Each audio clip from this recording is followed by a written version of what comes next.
Hello everyone, I'm your produce guy. Today what I've done for you is I've put together a series of video clips that I've made as I've gone through the shiitake mushroom growing process with my logs. So I've compiled those here to show you the steps that I went through, and I want to share them with you now. I'm here now to get some water for the mushrooms. Now you can't use chlorinated water. It's going to kill the mushrooms. Chlorine is bad, so no tap water with the mushrooms. Now where we live, right over here, well, I don't live right over here, but where we live, we are very fortunate to have an artesian well that this water just comes out of the ground right here, and it's spring water, fresh, clean, delicious. So I'm going to use this for the mushrooms. Now where you are, you can use distilled water, bottled spring water, anything like that, or you can take your tap water, put it in a bottle and take it out in the sun and let the sun work on it. After you leave it in the sun a few days, the chlorine works its way out of the water. It evaporates out. Chlorine's a gas, and so it'll evaporate out. So you can use your tap water if you dechlorinate it. But this is running here and it's free, so I'm going to take it.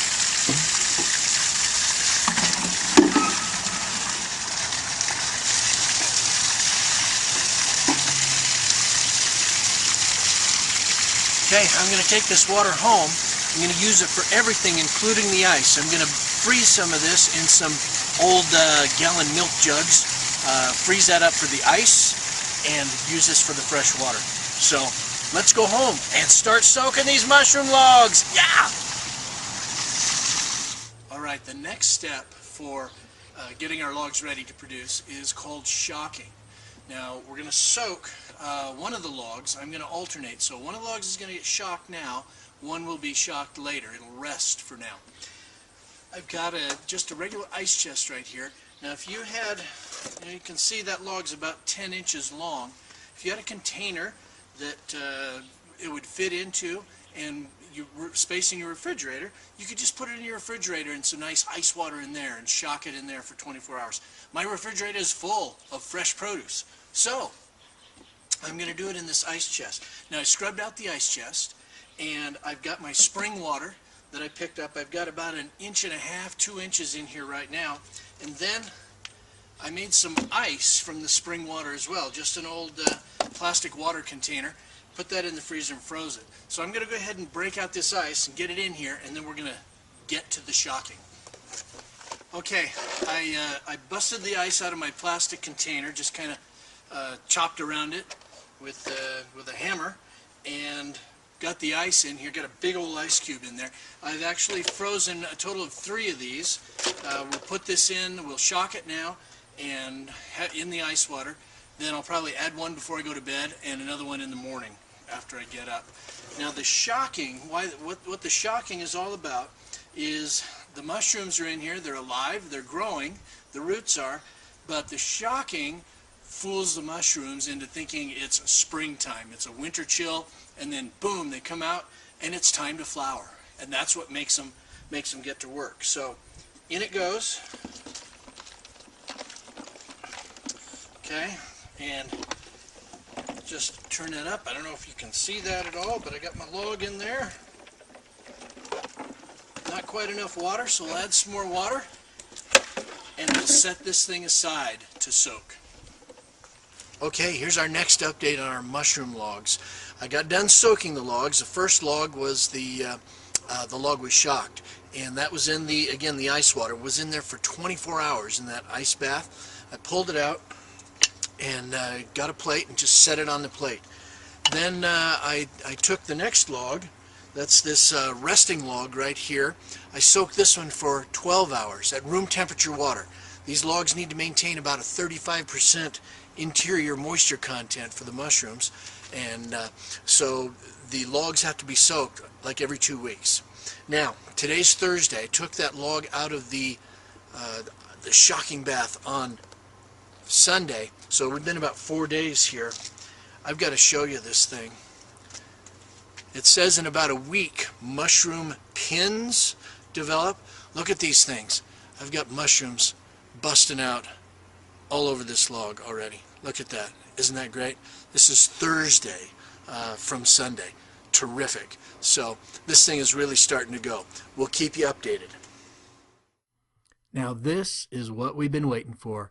These beautiful, mature shiitake mushrooms. Look at that. Now these are ready to harvest, and you harvest them by just cutting off the stem right at bark level. I thought they would keep growing, and I didn't pick them when they were ready. About a week in is all it took.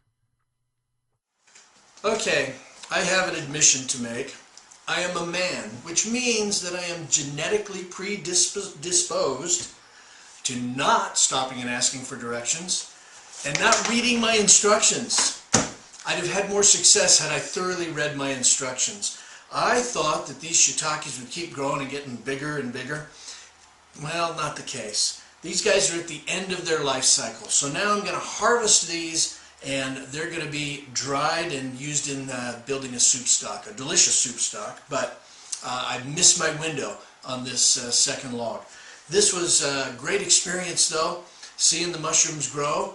And now that it's time to be harvested, the next step is these 2 logs that I picked up, they need to be rested, which means they just sit there in their regular spot. They'll get the light and dark cycle here in the kitchen, and they'll be soaked every 2 weeks to keep the internal moisture content up.